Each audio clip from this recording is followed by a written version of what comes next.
Obviously, we all know that we didn't play as well as we wanted to in the first half. Just couldn't find a basket. Had some really good looks that didn't go down for us, and I think we, put all of our eggs in our basket on the offensive end. And when when our shots weren't going down, that kind of affected us a little bit.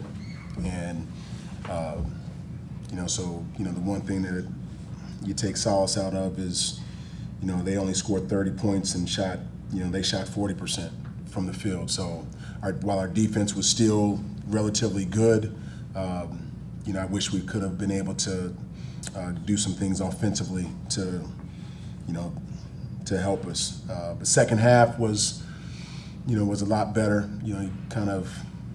Really happy for our guys that they have some resiliency and able to fight back and get back into the game. And we were a three-pointer away from tying it up and going to overtime. But give North Dakota a lot of credit. They did all the things they needed to do in order to win, and we need to do more things in order to win. So we're just back to the drawing board and watch this film, get better from it, learn from it.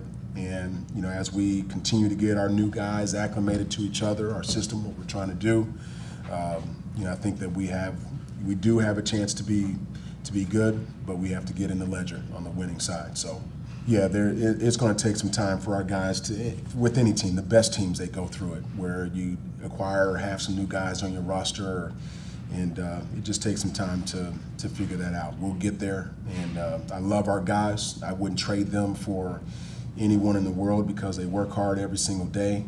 All right, they give us all that we have, and as long as we have that and get that from them, I'll take that every single day, and we'll help them get better. And our chemistry, they love each other. They love being around each other. So we're halfway there, and we as a staff got to continue to help push them to, along with having them, really caring and loving each other, to being able to play together as well on the court. You have to play with a sense of urgency. At that point, you're down 10, then 9, and then you really gotta press and try to work your way back into the game. And the only thing I take out of it is, there's opportunities to get better. We didn't play by any stretch of the imagination well, and albeit, we did get back into the game, but there's so many things that we can do to help our guys get better and eventually win. Yeah, the point guard position is the toughest position in the game, and as a former point guard, I put a lot of, I hate to say pressure, but I put a lot of responsibility on our point guards, and he seems to take the pressure, take the responsibility, and now I think he's understanding what he needs to do. We still got to get him better. We still are working with him constantly. We're watching film. We're seeing places on the floor where he can get to take advantage of. And like I said with all of our other guys, no different than with Darius or anybody else. I love our guys. One of the things that we've asked of all of our guys when they came in is to have that work ethic, and Darius certainly has that, and it can get better.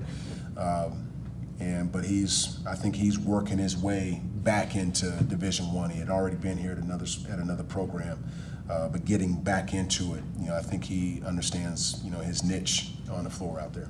Well, I think the game is easy, and Bryce is a great kid. He's an unbelievable worker.